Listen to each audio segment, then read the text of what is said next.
Wow, that is amazing. Oh, that is really cool. Oh, I love this. I always wanted to do like a house kind of system, and that is pretty good. I might actually borrow that.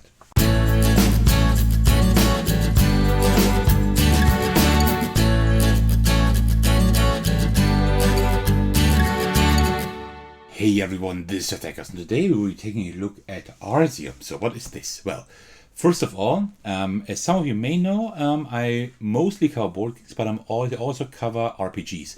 Not too many. It happens like once every few months. I should do a little bit more on that, but I also cover like RPGs and RPG accessories and things like that, right? There is actually a playlist on my channel where I put like all my RPG related videos in there. This is also part of that playlist. So that's one thing. And secondly, this is an RPG. This is Arzium. This is by Red Raven Games. This is by Ryan Laukat, my most favorite board game designer. And he's like most of his games, not all of them, but many of them take place in this world called Arzium. And what he has done now is he has said, well, I do have a world there. I have a lot of characters there. I do have some history there. You know what? I'm going to make an RPG. And of course, I'm totally on board with that, right?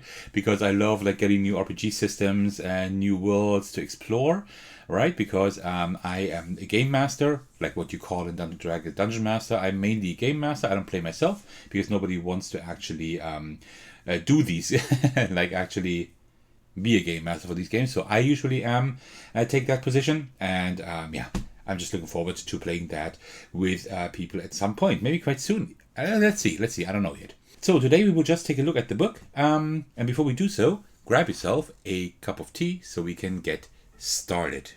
All right. Very good. So we will just be taking a look at the book today, like what's in there, kind of, right? We are not going to read the entire book, of course, right? But let's just see, like, what is part of this book. I haven't looked into it yet. I have put it here and waited for my recording to happen. All right. From the creator of Above and Below, Neon Far, City of Iron, Arzium Roleplaying Game opens up the world of Arzium, a vast land filled with mysteries, magic, and forgotten technology. Create characters and stories from numerous folk, occupations, and abilities. Then gather a group of friends or foes and make your own adventure. This book is not only a role-playing game, but a guide to the world of Arzium with maps, history, lore, and detailed geographical descriptions. Used together with board games from designer and illustrator Ryan Laukat to enhance play, or use as a world guide to deepen your access to Arzium. And that's what I will do, right? So I will, of course, read all of that. And whenever I play games of his, then I can just understand the games and the lore a little bit more. But mainly I actually want to do the role-playing game here. All right. Artwork is, as usual, it's amazing. Just love the artwork by Ryan Laukat. Oh, look at this. Very nice attention to detail. These could have been blank, but they are not. And oh, this is nice. I actually do see a few things from the games here, actually. Like this, I would say, is probably Above and Below, as is this, I think. This should be Megaland, right? And this maybe too. So yeah, there are a few things that I recognize from his other games. This could go into, this could be like Sleeping Gods or something, maybe. I'm not quite sure. So yeah, very cool. All right, so and here's a blank page for something. Of course, I'm not going to write in books because you don't write in books. That's something that you don't do. Arzium Role-Playing Game. Nice. Worlds and worlds and worlds I was lost before, but good creature. If I met her, I'll be lost forevermore.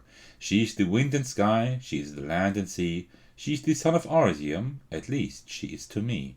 The wind, it tells me lies, the sea sings lullabies, but Arzium, when I am done, she'll laugh at my demise.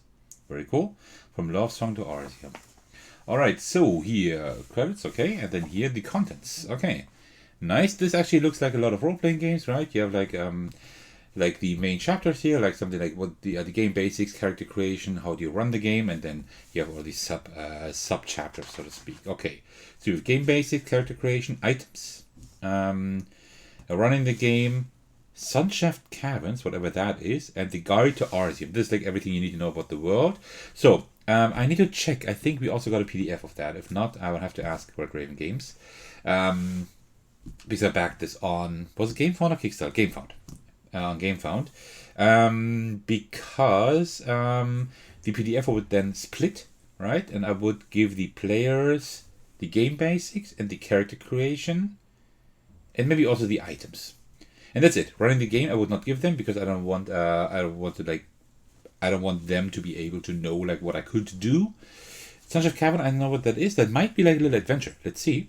And Guide to Arzium, I think I would also not give to the players because that's something that I will explain, describe, and enrich as a game master, right? So yeah, probably I would do like some kind of adventure that they actually like come new to this world and then they can explore it. That's maybe something I want to do. Okay, so let's see. Game basics. Oh, this is actually the cover of Rome, a game I really like. I do have a playthrough on my channel actually. You can check that out. So we have the game basics here about creatures, magic. Very cool. Like it's very nice. I like it. It's like very.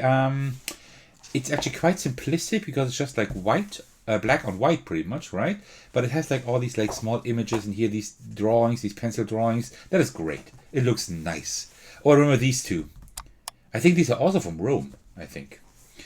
Playing the game. The game master, the players, attributes. Okay, so what do we have? We have strength, reflexes, knowledge, cunning, perception, and craft. So, oh, this is like very different. But okay, perception is like you have that in other games as well. You have this in Dungeons and Dragons. You have it in Savage Worlds as well. They're just called differently. Craft is like the repair skill. Craft is like everything you do with your hands kind of thing, right? Then cunning, okay. Knowledge is intelligence, most likely. Reflexes is dexterity. So you can kind of like see the attributes here of other games, right? Okay, challenges. Okay, it's probably you like how like which dice do you use? I don't know. D10. You roll a D10 and you have attribute points you can spend and add to the result. Okay, and you can never add more than 5. Okay, cool. So like a hard challenge would require 10 or more. That means you need to roll like a 10 or like spend points. Okay, very cool. You have unlucky 6. Oh, interesting. So the 1 on D10 is not the bad number. It's a 6. That's interesting. Huh. And then something happens. Okay, cool. This is actually a cool idea here. Nice. Conditions, health, armor. Seems to be quite simple actually, which is good. I like simple systems. Because Dungeons & Dragons is good, but I think it's a little bit too complex for its own good. Right? Because everybody says like, oh, it's like the main system you should play. Well, I don't think so. I think like the first time you should not play Dungeons & Dragons. I've done that with a group once, and it was okay with a lot of heavy lifting from my side. But something like Savage Worlds is much better for the first adventure. Alright, damage type, tracking time, okay. Time is measured in quarter days. Oh, interesting. Gameplay is broken into a sequence of action called scenes. Interesting. That's actually not a bad idea. Resting, supplies, and okay. We can't go through everything, so let's just see. We have combat here. We use cards for enemy. Oh! Do we use playing cards? No. These are just cards for the enemies. So they're put on the center of the table so that players know who they're fighting against. Okay, that makes sense. Power. Okay. So, yeah, I don't know how you actually do damage, but that's something that I will figure out at some point. Probably like the weapons will tell you how much. Okay, character creation. There's the character sheet here. Oh, this looks very clean. I like this. Memory knots. Okay, cool.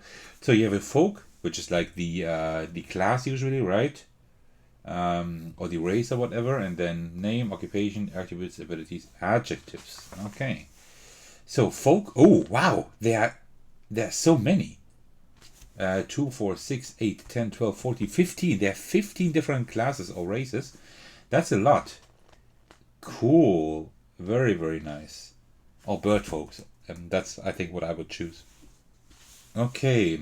And then there's also specific abilities. You can see here, right? You must choose the long jump ability. Here you must choose the fur coat ability. Very interesting. And the humans don't have any abilities. And then names. These are like name ideas. Very cool. You could roll a d100, right? Very nice. And then let's see here. Okay, occupations. Oh, then the occupations. Okay. Scholar, treasure hunter, soldier, hunter, politician, trader, alchemist. Wow, so many. Herbalist. And remember him. I think he's from above and below, I think. Machinist, Builder, Miner, Cook, Mystic. Oh, there's so many. Thief, Spy, Curstic, Crystal Singer. Oh, Animal Speak. Oh, Animal Speak. Oh, that's something I would like, I think. Sailor, Pirate, Performer, Investigator. How many are there? 20. Okay, wow, that's a lot. Then we have abilities here. And you buy abilities directly with experience points. So you don't have levels, I think. I think you don't have levels. You actually use your experience points. That sounds great. Then character adjectives. Okay, you need to choose 2 adjectives. That kind of helps you with your character building, I suppose. Okay, here's a little... yeah, they made a little mistake regarding the formatting. But okay, cool. Chapter 3 items. Okay, so let's see. It's good. There are consumables, there are tools, weapons, and armor. Weapons D10. Okay, so you just roll a D10 and then you know what you get. Random generation. Okay, yeah, sure.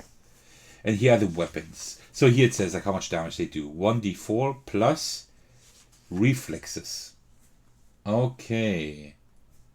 Okay, so reflexes is like some kind of ability you can have, maybe? Is that an ability? No, it's not. Then I guess it is one of the things here, right? Come on. The main attributes, I think, right? I'm not quite sure. I don't know. I don't know where it was. Oh, here. Reflexes, yeah. There it is. Okay, cool.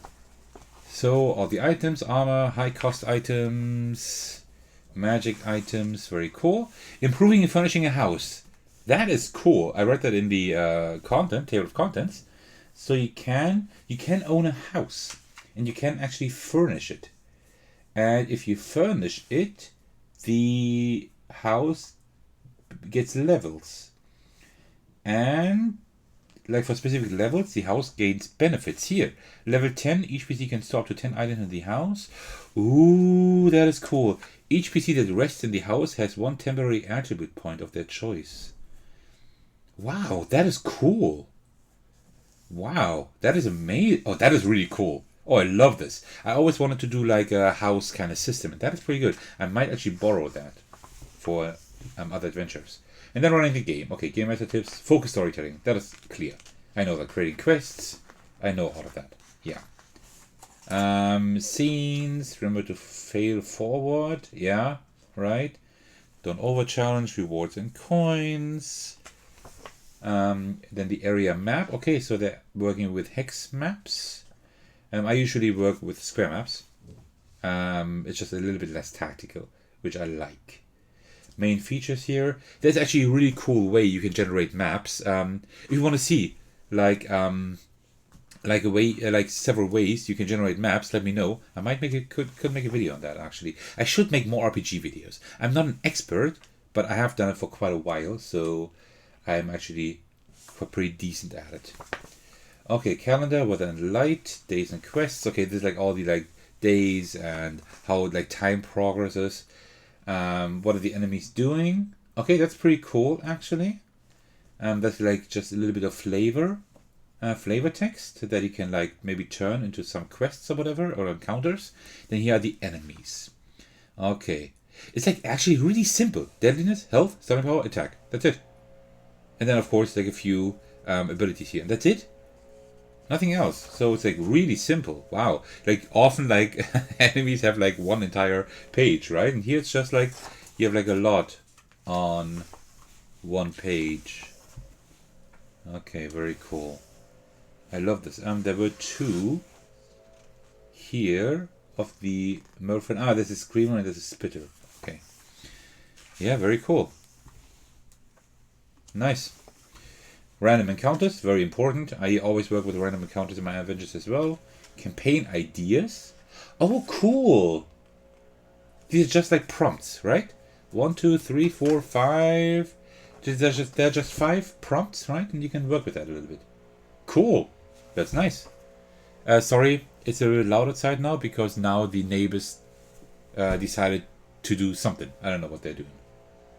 It's loud, but I hope it's not too loud here. But I have to continue, so... And then Sunchef Cabins, that's actually a campaign. Okay. So I will not want to do any, I don't want to spoil anything, but let's just see. Quests. Okay. So it's not a complete campaign. It's like a start to a campaign, right? Because it says here further adventures, right? But, okay. It's like the start of a campaign, and then you can go from there. That's cool. Guide to Arzium. Okay, this is like where everything about the world. So here is like the map. Very nice. And then here you have like everything, like about all the Arzians, about the creatures. There are like a lot of creatures, I think, right? Yeah, lots of creatures. Other creatures. Oh yeah, wow. And then here, Southwest Peninsulas, Island of Cresseria. So we have like all the different regions here. Very, very cool. Oh man, this is nice. This is like simple. This is to the point, but there's a lot in here. Like especially if you have some experience running games, right? Then you just need this here as a prompt, and then you can like let your imagination run wild. Very cool. Gom's Edge. Okay, these are like all like different. Yeah, these are all like the regions of the map. Regions, still regions. Oh wow, there's a lot of stuff. Wow, there's like really. Oh, this is from Creature Caravan, and this is from Islebound, the Emerald Edition, I think even. This is Labyrinth. So there is actually like also like not just regions, but also like specific points of interest, so to speak. Very cool. And that's it. Oh, it even says how you can use board games in your campaign. Oh, okay. Villagers can be used as characters and NPCs. Oh, this is clever. Ooh, this is very clever. Well done, Ryan. Well done. This is really clever. You can actually use game components, like cards and tokens and stuff for your adventure. That is very clever, Ryan. I love this. Okay, and here we have the character sheet and the house. Of course, I will not write into here. I should have this as a PDF, as I said, so I can just give the players this here. And then here there's a quest. That's the GM sheet. Okay, so this is the player sheet. This is the house. This is the GM sheet, and this is like for the campaign here. And that's it. Very cool. I am impressed. I'm really impressed by this. It's like a really thin book. It's not too much in here. You can actually I think, if I just sit down for like, I don't know, like 4 or 5 hours, I think I can cobble together like a rough campaign, right? Because there's like lots of stuff in here. You have lots of stuff you can just roll on. There are like random generation stuff and whatever. There's a start to a campaign, so I think within 4 or 5 hours I can cobble together something. Very cool. I might actually do that quite soon. Let's see if I will have the chance, but very, very cool. I love this. Alright, well, and that concludes my first look at Arzium, the role-playing game in the world of Arzium by Ryan Laukat. I hope you enjoyed this video. Thank you so much for staying to the very end. As usual, I want to thank all of you for your support. Especially I want to give a shout out to my Patreons, and the biggest thanks go out to Thagono, who supported me at the highest tier. Thank you so much for your generosity. You can support me in numerous ways by watching, liking, and commenting on my videos, subscribing to my channel, supporting me on Patreon, and joining my Discord server to hang out with me and my really cool community. Alright, thank you so much for watching. I will see you in the very next video. Take care, everyone. Stay safe, and cheers.